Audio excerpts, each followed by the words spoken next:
En environnement, le Gabon prépare sa position à la 16e Convention des Nations Unies sur la diversité biologique à la faveur d'un atelier de suivi de l'élaboration de la stratégie et du plan d'action national biodiversité. Léa Bifane, Pierre Claverella, Branly Timba. La Convention des Nations Unies sur la diversité biologique annonce ses couleurs.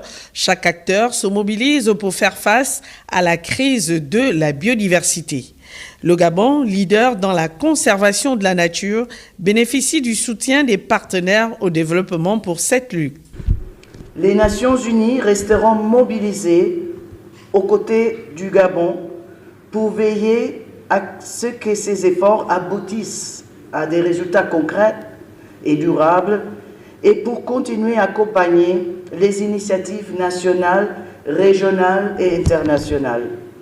La conservation de la biodiversité nécessite une approche holistique qui intègre à la fois des financements publics et privés.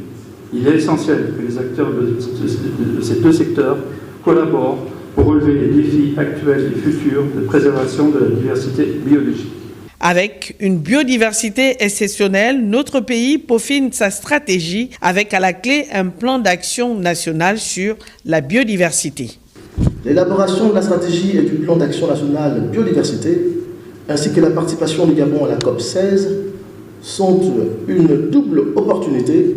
D'une part, la mobilisation des ressources financières pour la préservation de la biodiversité et d'autre part, le renforcement de la collaboration intersectorielle devant ainsi consolider la dimension d'une seule santé dans notre pays. Cette stratégie va nous permettre d'exposer à la face du monde nos efforts de conservation de la nature et les défis auxquels nous faisons face pour garantir une qualité de vie acceptable et équitable à nos populations vulnérables. Entre politique de protection de la biodiversité et les mécanismes de financement de la lutte, le Gabon a désormais une stratégie nationale qui sera présentée à la COP16 le 21 octobre prochain.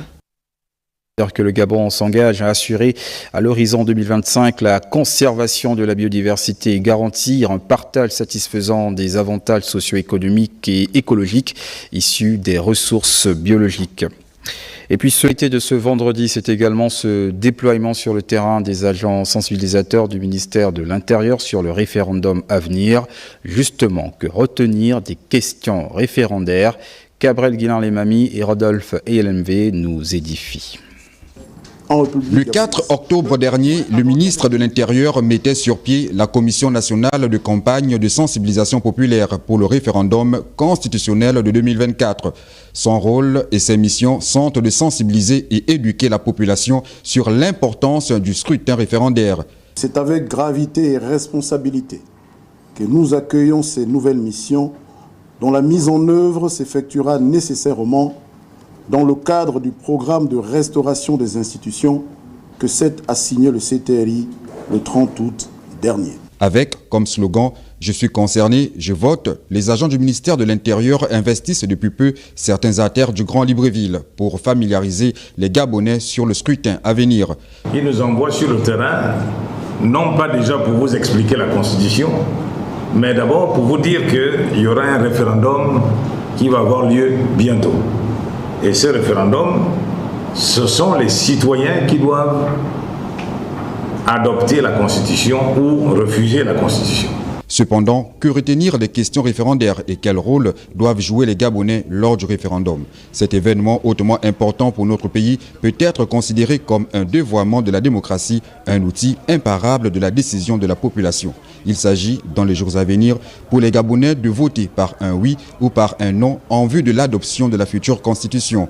La mission des agents du ministère de l'Intérieur est donc d'une importance capitale vu que le référendum ne met pas au centre des individus ou encore des collectifs. De plus, ils doivent renforcer non seulement la participation des citoyens au jeu démocratique, mais également la légitimité et la crédibilité de la prochaine constitution gabonaise. En termes simples, lors du référendum, seul le peuple gabonais devra voter par un oui ou par un non, à l'issue, bien sûr, d'une imprégnation des textes proposés pour la nouvelle constitution que l'on veut mettre en place.